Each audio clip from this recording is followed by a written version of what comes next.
ontem, em Brasília, Lula sancionou com vetos o primeiro projeto de regulamentação da reforma tributária sobre o consumo. No discurso, o petista chamou de milagre a sanção da reforma e da regulamentação.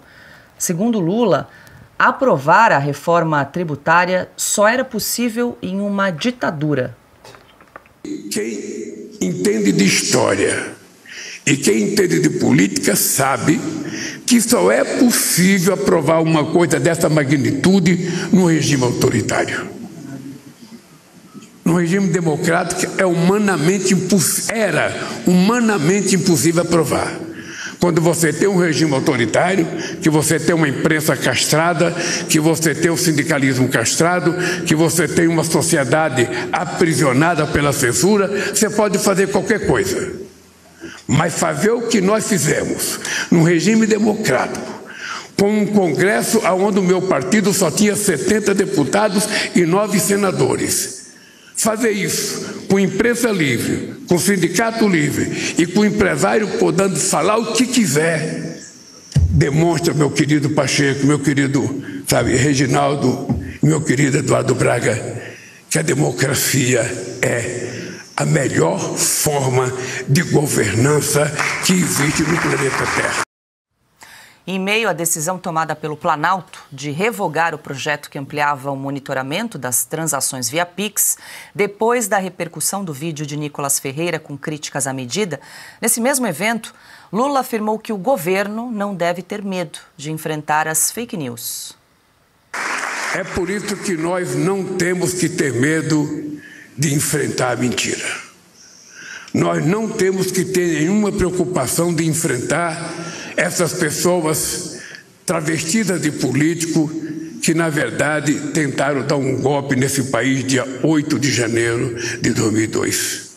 Nós não temos que ter medo de enfrentar as mentiras da fake news e nós não temos que ter medo de fazer o debate, fazer a disputa a cada dia, a cada minuto, a cada hora. Porque se a gente perde um sistema democrático que está correndo risco no mundo inteiro, a gente vai voltar a coisa que nós não queremos voltar, ao fascismo, ao nazismo e à violência e o desrespeito aos direitos humanos, à mulher, aos negros, aos pobres do mundo inteiro. Alexandre, Lula disse que o governo não tem que ter medo de enfrentar as fake news, ele devia ter medo de enfrentar as news, né, desse governo, as informações. Olha, ele devia ter medo de enfrentar o Jaime Lerner, se estivesse sentado ali do lado dele. Jaime Lerner disse, mas Lula, o que você está dizendo aí? Que fascismo é esse? Que nazismo é esse? Que história é essa de só no governo ditatorial ser possível fazer reforma? O Jaime Lerner dizia, Lula, a última vez foi o pacote de abril que durou 15 dias para fazer a reforma do judiciário.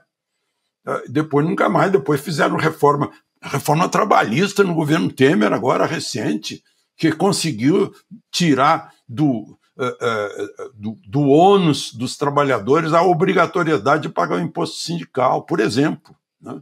Reforma da Previdência, essas coisas foram feitas no governo livre.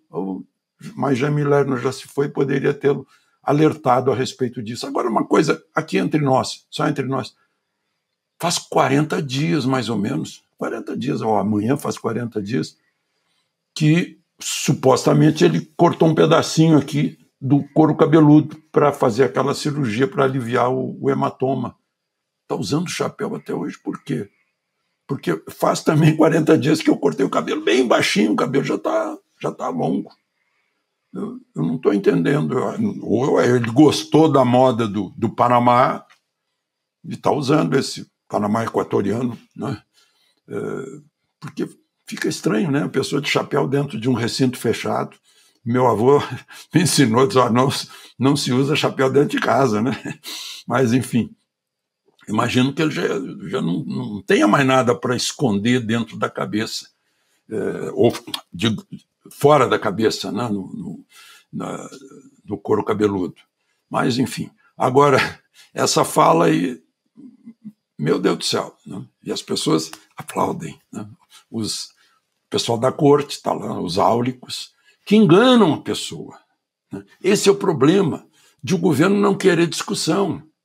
Aí paga milhões, gasta milhões para sustentar uma mídia, para aplaudir. Está se enganando. Porque essa mídia que aplaude está enganando. Porque deveria pagar para criticar. Porque a crítica é o melhor para qualquer pessoa. Para corrigir os rumos, para verificar os erros, para pensar onde errou e como não vai errar de novo. Isso é o crítico que alerta, que faz um bem enorme. O aplauso só engana. Paulo.